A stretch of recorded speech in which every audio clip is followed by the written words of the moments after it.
10/9/2024 மரணம் அடைந்தார். அதைத் தொடர்ந்து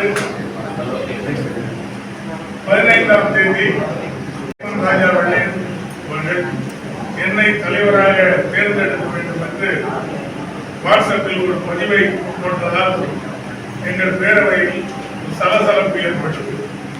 அதனைத் தொடர்ந்து நாங்கள் 17ஆம் தேதி மாநில மாவட்ட நிர்வாகிகள் முக்கிய நிர்வாகிகள் கூட்டத்தை கூட்டி 1/10/2024 திருச்சியிலே கூட்டத்தில் நாம் ஆலோசித்து முடிவெடுக்கலாம், நிர்வாகிகளை தேர்வு செய்து கொள்ளலாம் என்று முடிவு செய்திருக்கிறோம். இந்நிலையில் 2 நாட்களுக்கு முன்பாக 29/9/2024 அன்று டைமண்ட் ராஜா அவர்கள் 7 மாவட்ட தலைவர்களை மட்டும் வைத்து ஒரு கூட்டத்தை நடத்தி அவர் தலைவராக அவரே தேர்வு செய்து கொண்டார். அதனால் நாங்கள் 1/10/2024 எங்களுடைய கூட்டம் திருச்சியில் நடந்தது. திருச்சியில் 43 மாவட்ட தலைவர்கள் வருகை தந்திருந்தார்கள். 43 மாவட்ட தலைவர்கள் முக்கிய நிர்வாகிகள் முன்னிலையில் நாங்கள் ஒருமித்த கருத்தாக பேரவைத் தலைவராக சவுந்தரராஜன் ஆகிய நானும், பேரவை பொதுச் செயலாளராக எங்கள் தலைவர் அண்ணன் வெள்ளையனுடைய இளைய மகன் கிருஷ்ணகாந்தன் வெள்ளையன் அவர்களும், பொருளாளராக அண்ணன் நியூராயில் பீர் முகமது அவர்களும் தேர்வு செய்யப்பட்டோம்.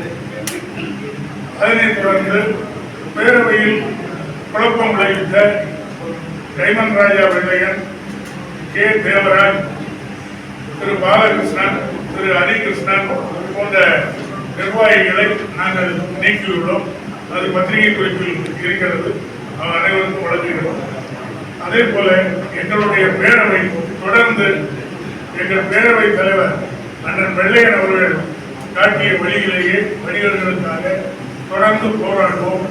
தொடர்ந்து வணிகர்களையும் சில்லறை வணிகத்தையும் காக்கின்ற வகையில் தொடர்ந்து எங்களுடைய பேரவை நடக்கும் என்பதை இந்த நேரத்தில் தெரிவித்துக் கொள்கிறேன். அதே நேரத்தில் மத்திய மாநில அரசுகள் எந்த தவறுகள் வணிகர்களுக்காக இழைத்தாலும் அதற்கு நாங்கள் தெருவில் இறங்கி போராட்டம் நடத்த எப்பொழுதும் தயாராக இருப்போம், போராடுவோம் என்பதை தெரிவித்துக் கொள்கிறோம்.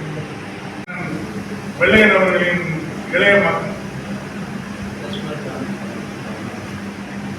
மாநில தலைவர் எங்களுடைய சுதேசி நாயகன் அவர்களுடைய மறைவுக்கு பின்பு திருச்சியில் 1/10/2024 அன்று மாநில மாவட்ட நிர்வாகிகளை அழைத்து ஆலோசனை செய்து பேரவையின் அடுத்த கட்ட நகர்வுக்காக நிர்வாகிகளை தேர்ந்தெடுத்து அறிவித்தோம். கிட்டத்தட்ட 43 மாவட்ட தலைவர்கள் கலந்து கொண்டு கருத்துக்கேற்ப நிர்வாகிகள் தேர்ந்தெடுக்கப்பட்டார்கள். அதன் பின்பு இந்த பத்திரிகையாளர் சந்திப்பு இங்கே வருகை தந்திருக்கும் அனைத்து ஊடக நண்பர்களுக்கும் என்னுடைய பணிவான முதற்கண் வணக்கம். தலைவர், பொதுச் செயலாளர், பொருளாளர் தேர்வு செய்திருக்காங்க. இது ஒரு பேரவை ஜனநாயக முறைப்படிய தப்பு இல்லை. எல்லா நிர்வாகிகளையும் வச்சு பெரும்பான்மை யாருக்கு ஆதரவு வருதோ அவங்க வரலாம். 7 மாவட்ட தலைவர், 51 மாவட்ட தலைவர்கள் 43 மாவட்ட தலைவர்கள் ஆதரவு இருக்கிறாங்க. அவங்க பேரு நம்பரோட போட்டே நான் பிரஸ் அடிச்சிருப்போம். அதில் நீங்க பார்க்கலாம். அவங்க 7 மாவட்ட தலைவரை வச்சு நிர்வாகத்தை நாங்கள் அமைச்சிட்டோம்னு சொல்லி அது ஒரு சீர்குலைக்கிற வேலை தானமா. வரியினால நிறைய வணிகர்கள் பாதிப்பு. ஜிஎஸ்டியை பொறுத்த அளவுல நீங்க சென்னையில் இருக்கிற ஜிஎஸ்டி ஆபீசர்ஸ்க்கே போய் கேட்டா கூட என்ன டெய்லி ஒரு அமெண்ட்மெண்ட் போடுறாங்க, டெய்லி ஒரு சட்டத்தை திருத்துறாங்க, புரியல. எல்லா வகைகளிலையும் வணிகர்களுக்கு பல பாதிப்பு ஏற்படுத்தும்.